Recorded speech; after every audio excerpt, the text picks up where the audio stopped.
डहाणूच्या आणि पालघरच्या जनतेने ही निवडणूक प्रतिष्ठेची केली होती आणि ती प्रतिष्ठा डहाणूला आणि पालघरला जिंकवण्याची होती.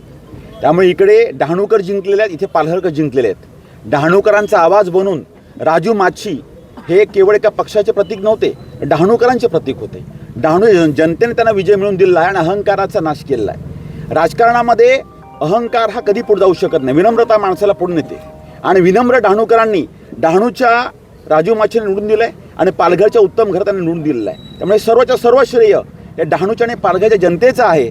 आणि जय बोलणारी जी लोकं होती, इथे जो जिता वो सिकंदर आहे, पण सिकंदर ही जनता आहे हे प्रत्येकाने लक्षात ठेवलं पाहिजे. त्याने जे प्रश्न उपस्थित केले त्या सर्वांचं उत्तर डहाणूच्या जनतेने आणि पालघर जनतेने दिलेलं आहे आणि हा विजय त्या सर्व जनतेला आम्ही समर्पित करतो.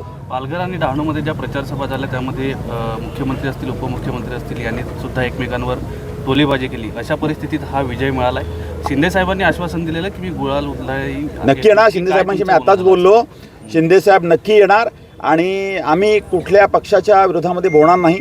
ही व्यक्ती होती की ज्या व्यक्तीने आतापर्यंत केवळ युती तोडण्याचं काम करण्याचं काम केलं. पण लक्षात ठेवा, जिल्हाध्यक्ष किंवा नगराध्यक्ष ही पद काय आयुष्यभर नसतात. तुम्ही जनतेशी समर्पित राहा, लोकसंपर्क ठेवा आणि हा अहंकाराचा पराजय आहे. आणि जे सांगत होते कालपर्यंत की 27 सीट आम्ही काढू आणि नगराध्यक्ष आमचाच असेल, मैच राहूंगा, इथे मैच काय नसतं, इथे जनता असते.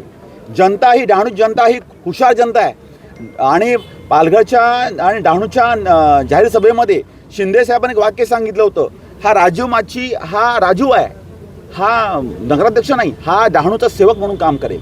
आणि आज डहाणूचं सेवक बनण्याचं काम हे लोकांनी पदरामध्ये मतदान रूपी दान केलेलं आहे. आणि हे आम्ही लक्षात ठेवू आणि येणाऱ्या 5 वर्षांमध्ये सर्वांना सोबत घेऊन डहाणूच्या जनतेला जे अपेक्षित आहे ते विनम्रतेने स्वीकारून त्याच्याकरता आम्ही काम करू. कुठेतरी डहाणूमध्ये नगरसेवक पदाच्या ज्या जागा आहेत त्या कमी मिळाल्या आहेत काय?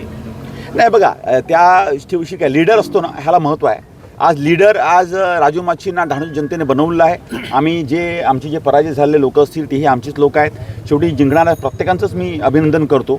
जिंकल्यानंतर प्रत्येकाचं अभिनंदन करायचं असतं. परंतु ज्या 10 सीट आम्हाला मिळाल्या आहेत राष्ट्रवादी आणि शिवसेना मिळून, याही आणि जे न आले लोक पण हे आमचीच आहेत. हे बघा, ही निवडणूक ही खूप काही शिकवणारी आहे. महाराष्ट्रामध्ये बऱ्याचशा निवडणुका झाल्या असतील, परंतु ही जी निवडणूक आहे या निवडणुकीच्या जाहीर सभेची सुरुवात शिंदे साहेबांनी डहाणूपासून केली होती. तुम्हाला लक्षात असेल तर मला वाटतं त्यांच्या प्रचाराची सुरुवातच डहाणूमधून केली. नारळ इकडे फोडला होता आणि त्याची सुरुवातसुद्धा नगराध्यक्षपदी राजू माच्छीच्या विजयाने झालेली आहे. त्यामुळे डहाणूच्या जनतेच्या मनातील जे काम आहे हे करण्याचं काम आम्ही केल्याशिवाय राहणार नाही आणि त्याला शिंदे साहेबांचा पूर्ण पाठबळ असेल. राहिला विषय शिंदे साहेबांचे पाय डहाणूमध्ये पडतील आणि गुलाल उधळू.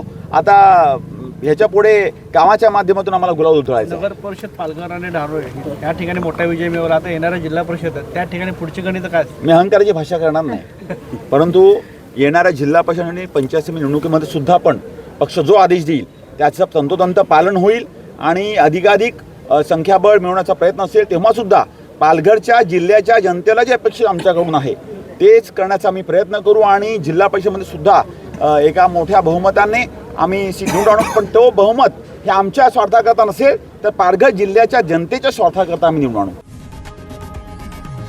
लोकशाही मराठी ऐका, पहा, जागरूक रहा.